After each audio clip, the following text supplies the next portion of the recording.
Today, we're putting together a toolkit. But, this isn't for fixing a leaky faucet. It's for navigating life itself. We are diving headfirst into existentialism. And by the end of this, you're going to have a few really powerful tools to help you grapple with some of life's biggest, messiest questions. So let's get into it. You know that feeling, right? You look up at the stars, you look around at the world, and you're just searching for a purpose, some kind of sign that it all means something, and all you get back is silence. That feeling, that clash between our desperate need for meaning and a universe that just doesn't seem to care, that's the exact starting point for every thinker we're going to talk about today. So where do we even begin? Well, our first stop is with a guy who was an absolute master at diagnosing the human soul, Fyodor Dostoevsky. And what's wild is that he was wrestling with these ideas way before existentialism was even really a thing. See, Dostoevsky didn't write these dry philosophical textbooks. He wrote gripping novels. But his characters, man, they were basically living, breathing case studies. They're just consumed by these huge existential questions, torn apart by the chaos that happens when you're trying to find some meaning in a world that feels completely random. And this quote just nails his core idea. He saw that our freedom, our ability to choose for ourselves, is exactly what makes us human.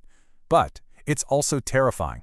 I mean, think about it. If you can do anything, how in the world do you figure out what you should do? His characters get paralyzed by this exact problem, showing us that total freedom can lead to crippling anxiety. It's our greatest gift, but also, in a way, our heaviest curse.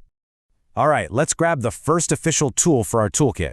This one comes from the philosopher who basically gave existentialism its famous catchphrase, Jean-Paul Sartre.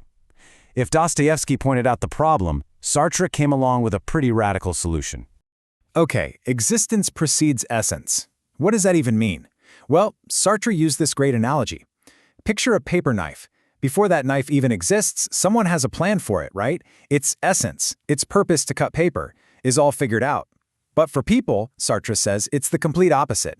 We're just thrown into the world first. There's no blueprint, no instruction manual, no set human nature we're supposed to follow. And that is the absolute key. We just show up here, and then we have to figure out who we are. We are the architects of our own identity, our own meaning. According to Sartre, you are nothing more and nothing less than the sum of your choices and your actions. But here's the heavy part. Sartre called this being condemned to be free. We can't escape it.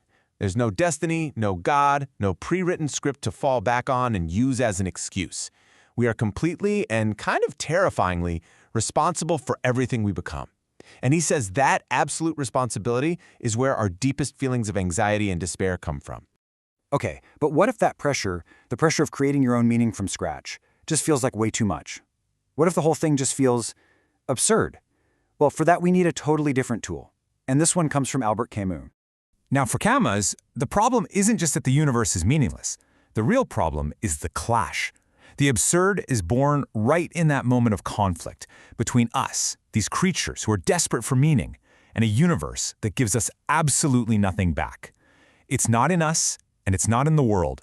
It's in that giant, silent gap between the two. And to make this idea really hit home, Camus pointed to an ancient story, the ultimate story of a pointless struggle. He found his perfect metaphor in the myth of Sisyphus, who he called the absurd hero. So Sisyphus is cursed by the gods to do this agonizing, pointless task forever. He uses all of his strength to accomplish absolutely nothing. And Camus saw this as a powerful metaphor for our modern lives, right? The repetitive, seemingly meaningless jobs we do day in and day out. But here is the amazing revolutionary twist. Camus says that in that moment when Sisyphus is walking back down the mountain, totally aware of how pointless his fate is, he's actually stronger than it. He can find happiness not by hoping for some escape, but by accepting his fate and scorning it. His victory is in the struggle itself. He rebels by simply choosing to find joy in his absurd reality. So let's put these two tools right next to each other. For Sartre the existentialist, you respond to a meaningless world by becoming an architect. You have to create your own meaning from the ground up. But for Camus the absurdist, you respond by becoming a rebel. You look the absurd right in the eye, acknowledge it, and then you live with passion in spite of it. That's where you find your freedom. Okay, so we've got these two big, kind of heroic ideas, create meaning or rebel against absurdity. But what if all that sounds a little abstract. What does this stuff look like? Not in a Greek myth, but on a Tuesday afternoon at a dead-end job. To figure that out, we've got to leave the Philosopher's Cafe and head down to the dive bars with our third thinker, Charles Bukowski. Bukowski wasn't a philosopher in the typical sense, but man, his writing is just drenched in this stuff. He found the search for meaning, or more often the lack of it, not in big theories, but in the raw, unfiltered, often pretty ugly reality of working-class life.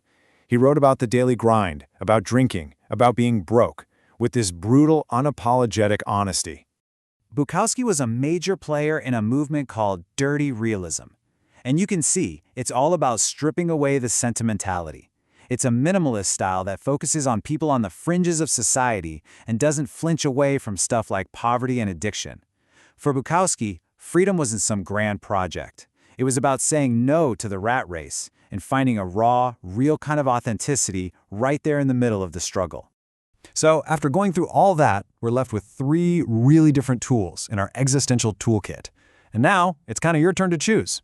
We've got Sartre, the architect, who tells us we have to build our own meaning. We've got Camus, the rebel, who tells us to find joy by fighting against a meaningless universe. And then we have Bukowski, the street-level realist, who shows us how to find some kind of truth by just staring right into the gritty, harsh reality of life. And look, there's no single right answer here. The whole point of this toolkit isn't to give you a perfect solution. It's to give you options. The real question is, when you're the one facing that silent universe, which tool are you going to reach for?